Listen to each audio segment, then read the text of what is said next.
Je suis heureuse de vous retrouver. Cette rentrée a déjà bien commencé. Chaque rentrée comporte des bonnes dispositions, de nouveaux défis, des projets, des remises en question. Pour ma part, le tumulte de ma dernière semaine de vacances m'a amené à réfléchir et à revoir la profondeur de mes fondements quant à la confiance, la foi, la peur, la crainte. Et là, je vais commencer par vous raconter aujourd'hui ce qui m'est arrivé, comment certains passages de la Bible m'ont aidé au milieu d'une tempête tout à fait inattendue. De cette expérience suivront mes réflexions, mes analyses. Enfin, nous allons voir comment nous pouvons développer la confiance. C'est la dernière semaine du mois d'août et nous allons terminer notre cure thermale.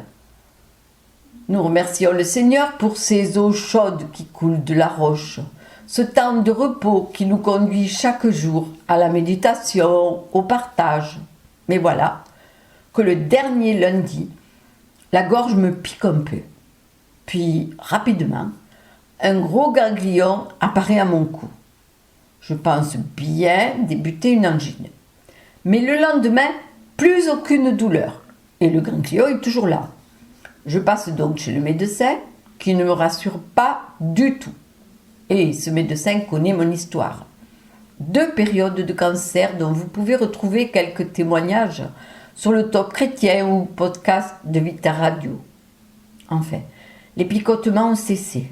Rien dans ma bouche n'explique ce ganglion. Ah, je vous assure, j'aurais bien voulu ce jour-là avoir une angine, un gros mal aux dents. Mais non, rien, pas la moindre douleur. Je sais, oui, le Seigneur veut que je demeure dans la confiance.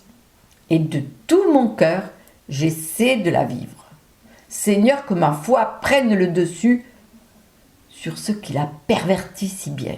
Vous connaissez, la peur. Je me réveille dans la nuit. Je touche mon cou, rien ne change. Je crie au Seigneur. Oh, je le connais ce combat. Il est rude, je sais. Combien de ces moments reviennent à ma mémoire?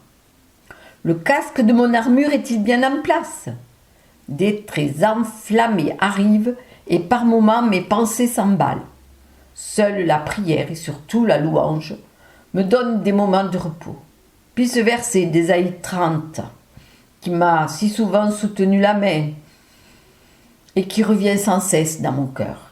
C'est dans le calme et la confiance que sera votre force. Ce refuge me permet de trouver le sommeil, de vivre la journée sans trop extérioriser le tumulte intérieur. Je lis l'avancée du jour, les SMS de passe le mot, les faits sont là, et mes moments paisibles ne sont dus qu'à la grâce de Dieu. Puis je retourne chez le médecin encore 2 fois, dont le vendredi, pour la visite médicale qui clôture toute cure thermale. Et il faut bien constater que ce ganglion est toujours là. Je cherche en vain au cours de l'examen médical quelque chose de rassurant dans le docteur ou dans la voix de ce médecin. Mais non, rien. Et c'est même le contraire. Ce médecin me conseille d'aller très rapidement consulter lors de notre retour à la maison. Nous sommes le dernier jour. Je range les affaires, je fais les valises.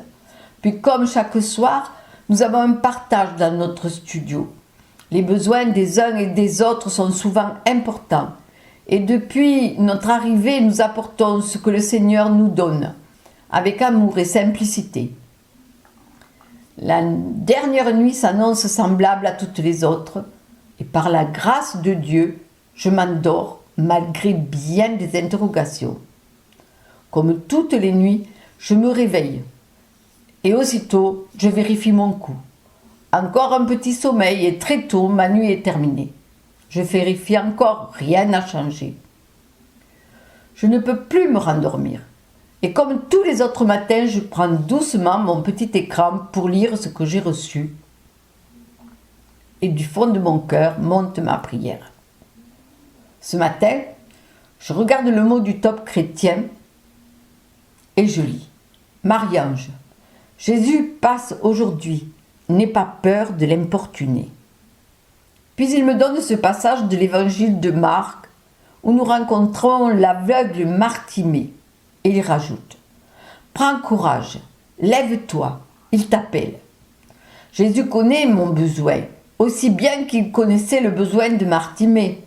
Mais Bartimée criait et répétait: Fils de David, aie pitié de moi.